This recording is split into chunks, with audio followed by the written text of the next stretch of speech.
अभी देखे होंगे एक इंस्पेक्टर को कचार के मार दिया ये बालू माफिया सब। किसी दिन ऐसा ना हो मोदी जी आगे कहे कल से बालू बंद। मित्रों कल 8 बजे से बालू बंद। ले भाई त्राहिमाम हो जाएगा। एक झटके में 50 लाख से ज्यादा लोगों का रोजगार छीन ले। केवल बालू पर रोक लगा दीजिए, क्योंकि बालू बिना सीमेंट किसी काम का नहीं और सीमेंट बिना बालू किसी काम का नहीं। कि देश की अर्थव्यवस्था ऐसे व्यक्ति के हाथ में होनी चाहिए जिसे ये सारी चीजें पता हो कि कैसे हम कहीं रोजगार दे सकते हैं।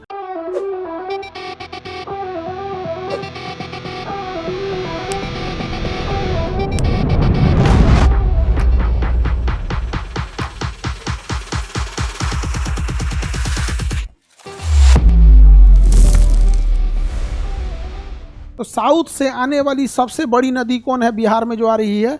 वो है आपकी सोन नदी। इस सोन नदी में बालू बहुत ज़्यादा निकलता है और सोन नदी में लाल बालू निकलता है। सोन नदी में लाल बालू निकलता है और बिहार और इस एरिया में लाल बालू का सप्लाई इसी सोन नदी से होता है। बिहार में बालू का बहुत खतरनाक खेल चलता है। अभी देखे होंगे एक इंस्पेक्टर को कचार के मार दिया ये बालू माफिया सब। बालू माफिया समझ आ गया कि नहीं आ गया? बालू वगैरह सफ़ेद बालू जो होता है वो सीमेंट के साथ चिपकता नहीं है, इसलिए सफ़ेद बालू का यूज हम लोग कहीं भी घर बनाने में नहीं करते हैं, बल्कि मिट्टी के जगह उसकी भराई में यूज होता है। ज़मीन ऊंचा करना है, भरना है तो सफ़ेद बालू भर देते हैं। अदरवाइज में सफ़ेद बालू ठीक नहीं है। सफ़ेद बालू उतना ठीक नहीं, लाल बालू। बिहार में लाल बालू की पूरी सप्लाई कौन देख लेता भैया? सोन नदी। और यूपी में इसी के बगल में देखिएगा तो रिहंद नदी, सोन की ही सहायक में इधर आ जाएगी रिहंद। तो यूपी वाले लोग का रिहंद और सोन का पूरा हो जाता है। और इधर बिहार में तो जो इस एरिया में लोग रहते हैं, जैसे औरंगाबाद हो गया, यहाँ जहानाबाद हो गया, इस साइड में अगर आप देखेंगे तो रोहतास हो गया, इसके बगल में डेहरी ऑन सोन, यहाँ पे लोग ना बरसात से पहले बालू का टाल लगा देते हैं। 5-6 हज़ार ट्रक निकाल के बालू लगा देते हैं, क्योंकि सरकार बरसात के समय बालू निकालने पे रोक लगा देती है, क्योंकि वो मछलियों के प्रजनन का समय होता है, मछलियां भी ज़रूरी हैं, वहाँ रोक लगा देता है। अब बालू का जो रेट बढ़ने लगता है जिसका कोई हद नहीं।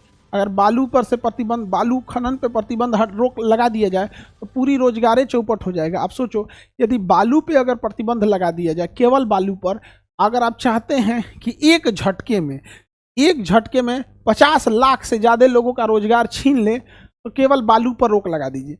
या तो बालू पे रोक लगाइए या तो सीमेंट पे रोक लगाइए। करोड़ों लोगों का रोजगार छीन जाएगा। या बालू पे, क्योंकि बालू बिना सीमेंट किसी काम का नहीं और सीमेंट बिना बालू किसी काम का नहीं, दोनों एक दूसरे के पूरक हैं। तो अगर इस पे प्रतिबंध लगा दिया जाएगा तो मकान नहीं बनेगा। अगर मकान नहीं बनेगा तो बताओ, चिमनी पे जो ईंटा थापने वाले लोग काम कर रहे हैं वो हो गए बेरोजगार। मकान अगर नहीं बनेगा तो जब मकान नहीं बनेगा तो मिस्त्री और लेबर हो जाएंगे बेरोजगार। छड़ का ज़्यादा यूज नहीं होगा तो छड़ कंपनी का प्रोडक्शन घटेगा। मकान नहीं बनेगा तो वॉशरूम टॉयलेट ही नहीं बनेगा तो प्लम्बर बर्बाद हो जाएगा, उसको रोजगार कहाँ से मिलेगा? टाइल्स वाला मिस्त्री को वहाँ से कहाँ रोजगार मिलेगा? टाइल्स वाला भी नहीं जाएगा। और जब घरे नहीं बनेगा तो जंगला, खिड़की, बेड, फर्नीचर, चौकी, कुर्सी, ये सब के लिए भी तो बड़ा ही बेरोजगार हो गया। उसी से लिंकेज में है यहाँ पर। मकान ही नहीं बनेगा, बिजली मिस्त्री कहाँ जाके नया काम करेगा? बिजली मिस्त्री को तब ना पैसा आएगा। बिजली मिस्त्री को भी नहीं मिला, पुट्टी पेंट ये सब को भी नहीं मिलेगा, किचन में सामान वामान भी ज़्यादा नहीं आएगा। तो रोजगार देख रहे हो, एक झटके में छीन सकते हो बस। किसी दिन ऐसा ना हो मोदी जी आगे कहे कल से बालू बंद। मित्रों कल 8 बजे से बालू बंद। ले भाई त्राहिमाम हो जाएगा। त्राहिमाम सर बस कीजिए, बहुते रोजगार छीन लिए। अरे नहीं रे बबुआ, हम का ही रोजगार छीनेंगे सर? जेसीबी वाला को भी रोजगार छीना जाएगा। हाँ, जेसीबी वाले को भी। आगे बढ़े। इतना सर मत बंद कराइएगा, मोदी जी को बोलिए नहीं बंद करेंगे। नहीं बंद करेंगे जी सर, कल से बंद कराइए। सर आज रात 8 बजे से नहीं सर, कल से बंद कराइए। अरे नहीं बंद हो रहा है बाबू, नहीं बंद हो रहा है। हम ये बता रहे हैं कि देश की अर्थव्यवस्था ऐसे व्यक्ति के हाथ में होनी चाहिए जिसे ये सारी चीज़ें पता हो कि कैसे हम कहीं रोजगार दे सकते हैं और कैसे हम रोजगार कम कर सकते हैं। तो ऐसे चीज़ों पे छेड़छाड़ न करा जाए। तो ये चीज़ें होनी चाहिए वहाँ पर। ऐसे व्यक्ति के हाथ में देश का अर्थव्यवस्था न चला जाए जिसको कोई आइडिया ही नहीं है, जो कहे कि मैंने तो बस बालू बंद किया था, ये प्लम्बर को क्या हो गया, पेंटर को क्या हो गया, ये बढ़ई मिस्त्री काम क्यों नहीं कर रहे?